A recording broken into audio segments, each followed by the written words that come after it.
Hi YouTubers, Sophia here, and today I want to touch about something called success. Yay! So the first thing I want to get into is having a vision. So when I believe in God. I'm sorry if you don't, whatever. I believe in God. I believe that He put us here for a reason, and I believe that God can give you a vision of where He wants you to go. So basically, if you are the type of person that you just feel like you're called to do something, or you see a vision of what you want to do, and either A, you don't know how to get there, B, nobody else understands your vision, or C, you are tired of disappointments, then I want to tell you this. First of all, when you get a vision of what you want to do, or whenever you feel like you're called to do something, the vision was given to you. It was not given to everybody else. So there are often times that people may not understand your vision. They might not even support your vision. They might not even care about what you are doing.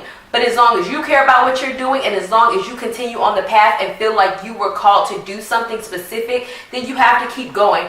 I can't give you how many names of successful people or famous people who started out on their venture. And I absolutely love Steve Harvey. I absolutely love reading his book. But for example, he gives an example in his book where he quit his regular good job to work at a Ford, he quit from Ford to pursue a comedian making hardly any money. And everybody thought that he was absolutely insane. But can you imagine that if Steve Harvey was still working at that Ford company, like right now, how many opportunities he would have missed out on? It mattered to him who did or did not believe in his dream. So ultimately, when you go out on your success path and you want to be successful, if other people don't believe in you, if other people don't support you, then by all means, whatever. That's why the dream wasn't given to them. That's why it was given to you. And that's why you have to continue on your goal and continue to pursue your dream. Which brings me to the next thing. People get disappointed. Life are filled with disappointments. I first began my blog a few years back. And I'll link it down in the description box if you guys want to go there. People were like, what? I don't understand about this blogging thing. I don't understand. That many people didn't support me. And, so what? I was disappointed at the fact that I really wasn't getting a whole bunch of views at that time. Now, I get a decent amount of views. I wasn't getting as fast as I wanted. I wasn't getting this. I wasn't getting that. And I felt disappointed. But at the end of the day, no great success story is without disappointment. Because everybody receives a no. Everybody. I can almost guarantee it. But if you say, you know what, I'm going to keep going at this thing. I feel like this is what I was meant to do. So what, things aren't taken away as well as I like. So what, people don't get me. So what, people are telling me no. So what, people that I reached out to doesn't want to help me. So what, I'm going to keep going. I'm going to find another door. Then those are the people who become successful. Because it is my personal belief that it is through disappointments that we become stronger. Point number 2. The second thing that I want to get into is be realistic about your success. I personally feel like skies is the limit, but with that, there is contingencies. For example, if you want to be a rapper but you can't rap, then you are probably not going to be successful at that. If you want to be a singer and you want to be a singer and you can't sing, you're probably not going to be successful at that. You have to build your success based off the talents that you already have. What you can do is go through all the things that you're talented at, whatever your dream is, and harness those goals. You can have all the aspirations in the world, but if you are not actually good at what you are aspiring to be, then ultimately you need to harness those aspirations in a different level. Like, for example, I'm only 5'2" and I'm not 100 pounds. Therefore, I probably cannot be a model. Why? Because I'm short and I am not super skinny. But if I was interested in modeling, and that is what I really want to do, or what I feel my vision is, or what my passion is, there are other things that I can get into, such as photography, such as fashion designing, interior design, other things that have to do with fashion. Modeling is just not the only way that you can go. There are other routes that you can go that still feed your passion. So you have to be realistic about what in the world you want to do, and if that is feasible for you to do. Feasible according to your talents. Third point that I want to come up with kind of coincides with number 3. And I guess it's kind of an oxymoron. But if you really, really genuinely feel like you're supposed to do something, then you need to work at it. So if you genuinely feel like you want to be a singer, but you are not the best singer, then there are things that you can do to really see if there is something there. But go to voice coaching classes.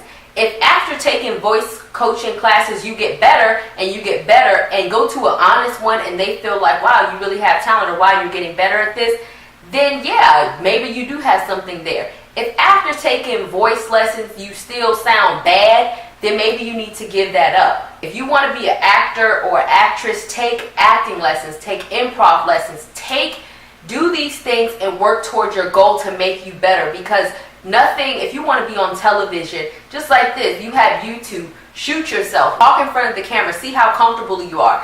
See if it's really something that you want to do. And if you feel like this is something that you want to do and you continuously work at it better, and after honing your craft, then guess what? You might actually start to be successful at it. But you just can't expect to come on the scene and have no vocal training, have no actors training, have no writing training, and just to blow up. Even if you do have natural ability, you still have to put in work.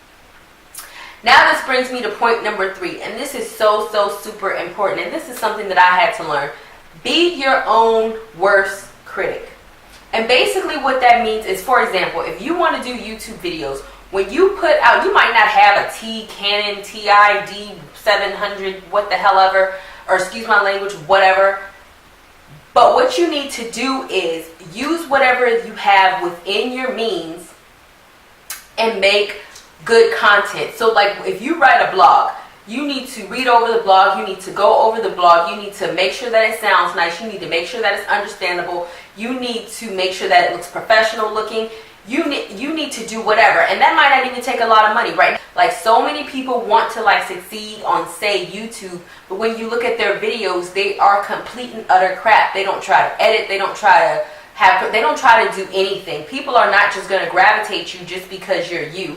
They want to see good stuff. If they're going to waste their time on you, then they want to see good work. So if you want to be a model, just don't have a ugly, even if you can't afford a portfolio, get somebody with a nice camera to take shots of you, nice professional shots. Just don't get your camera phone and it's all, and you can't see. I had met a girl and she was saying that she wanted to be a model, and she was literally putting her pictures up on Instagram, which is fine because people get discovered off Instagram. But when you were looking at the pictures, they were very poor quality. She didn't look, her best self. Ultimately, be your own worst critic. When you look at a picture, when you look at a video, when you read a blog, when you read your book, when you do something, say, what is it, if I was somebody else and I did not know me, would I honestly want to look at this piece of work, or is this crap? Look at it and you notice that it's crap, then keep doing it, keep re-editing it, keep working on it until it's no longer crap, right? Makes sense.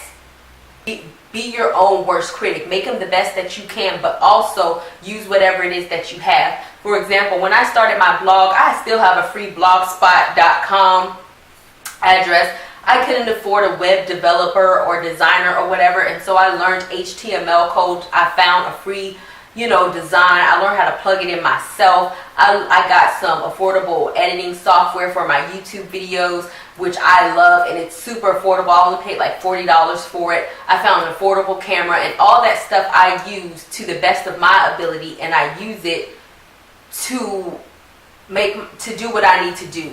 So what, it might not look like somebody who has 1 million viewers, but it's what I can afford, and I also do it the best that I can do. I still edit my videos. I still try to do the things that I need to do to make it look professional quality. That didn't stop me from starting a blog just because I didn't really have the money to invest in a professional website. Me not having a Canon DSLR camera didn't stop me from starting my YouTube channel. You wait until you have everything or till you can afford everything, a whole lot of time is going to pass you by. I started making YouTube videos, my first one 3 years ago. I deleted a lot of them because I didn't have a professional quality camera. But honestly, I felt like if I would have kept going and just invested in the professional equipment as I went, then I would have been a lot more further than now. And that's just what it is. So don't let the fact that you don't have what everybody else has, or access to everybody else, or access to things that everybody has, stop you. But just do it so that you're genuinely invested in it and it genuinely makes you happy. But you want to be a porn star just because you feel like porn stars make a lot of money. That's kind of stupid, because ultimately you're going to waste your whole life doing something that you don't love, all because you see that there's a whole bunch of money and attention involved. Do things for the right reason. There's nothing wrong with wanting to make money. Find something that you're actually passionate about. That's when you'll find that you're actually better at it, if that makes sense. Alright, YouTubers, that is about it. It was a pleasure and a joy talking to all of you folks. I will see and talk to you another day, another time. Bye-bye.